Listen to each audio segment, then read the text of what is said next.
सो ये क्वेश्चन में पूछा है find the area of the region enclosed by the curve y equal to minimum among sin x and cos x and the x axis between minus pi से plus pi and जो area है उसको square करके answer दो। ठीक है। So first step will be draw the graph of sin x and cos x। यहाँ पे जो आपको फंक्शन दिया है इसका ग्राफ ड्रॉ करना है। तो sin x का ग्राफ ये है रेड में जो है, एंड ये जो ब्लू में है ये cos x का ग्राफ है। ठीक है। माइनस पाई से प्लस पाई ये हो गया बाउंड्री, माइनस पाई से प्लस पाई बाउंड्री है। Okay. Next step will B point of intersection. ये रहा पॉइंट ऑफ इंटरसेक्शन। सो ये पॉइंट ऑफ इंटरसेक्शन -3 पाई/4 पे, और ये पॉइंट ऑफ इंटरसेक्शन पाई/4 पे। ठीक है। Now we have to focus on the concept of minimum between the curve sin x and cos x। अब ये मिनिमम वाला फंडा क्या है?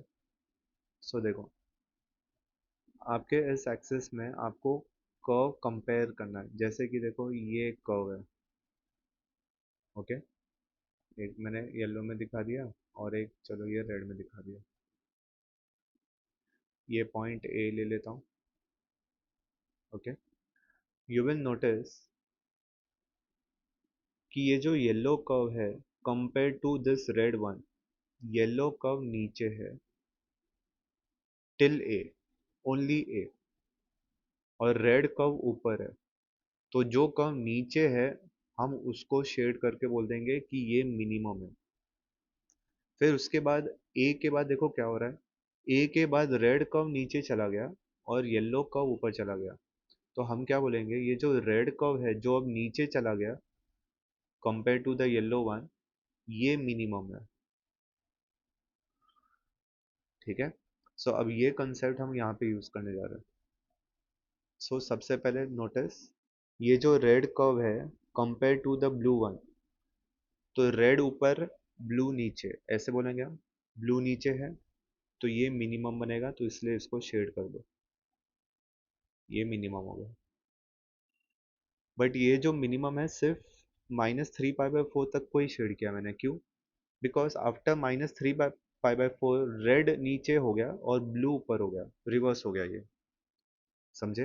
पहले रेड ऊपर था ब्लू नीचे था, बट फिर आगे ब्लू ऊपर हो गया रेड नीचे हो गया, तो मिनिमम चेंज हो जाएगा। तो इसलिए अभी पार्ट बाय पार्ट सॉल्व कर रहा हूँ मैं।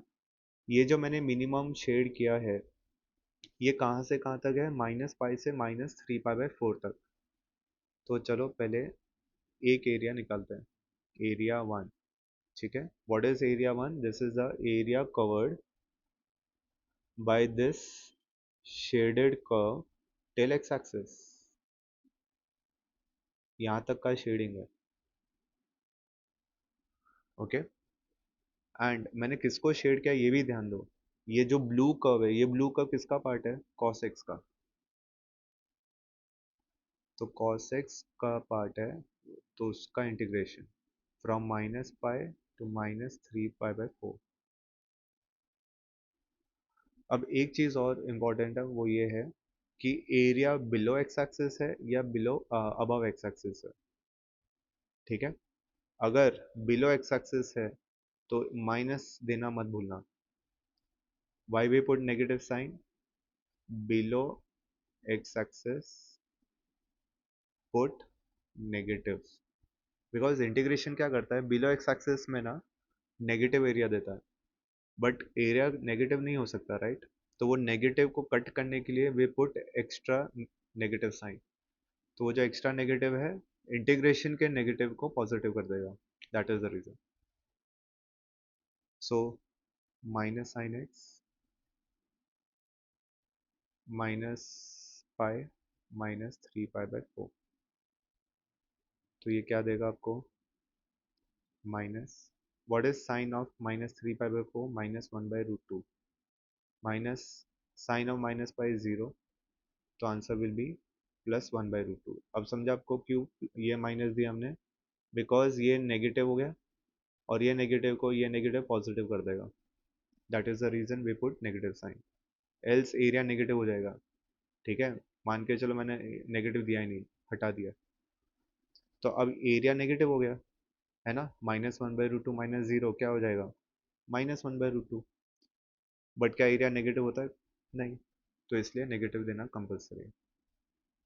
अब आते हैं एरिया 2 पे। सो अगेन मिनिमम का कंसेप्ट अप्लाई करेंगे। कंपेयर करो, ये ब्लू कर्व ऊपर है compare to red curve.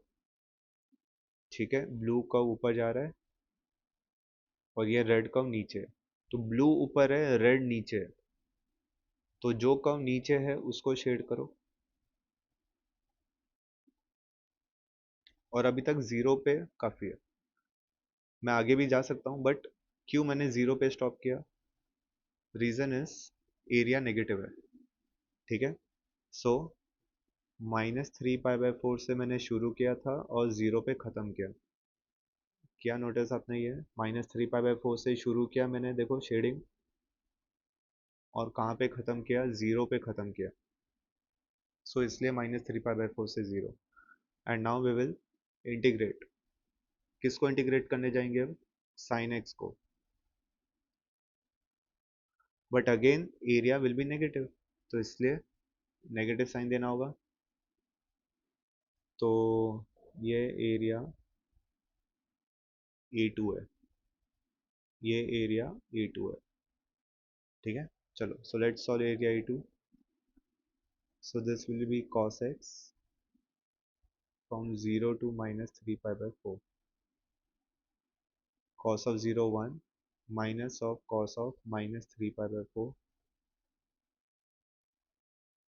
1 minus cos में नेगेटिव चल जाता है तो नेगेटिव हटा दो, and cos of 3π/4 is -1/√2। So overall answer हो गया 1 + 1/√2। ये हो गया A2। फाइन, अब हम निकालते हैं A3। सो A3 क्या होगा इस बार, ये ब्लू का ऊपर है, रेड का नीचे, ब्लू ऊपर और रेड नीचे, तो ऑफकोर्स हम नीचे वाले को शेड करेंगे, तो ये नीचे वाले को शेड कर दो। बट ये जो शेडिंग शुरू हुआ जीरो से और खत्म हुआ कहाँ पे, π/4 पे।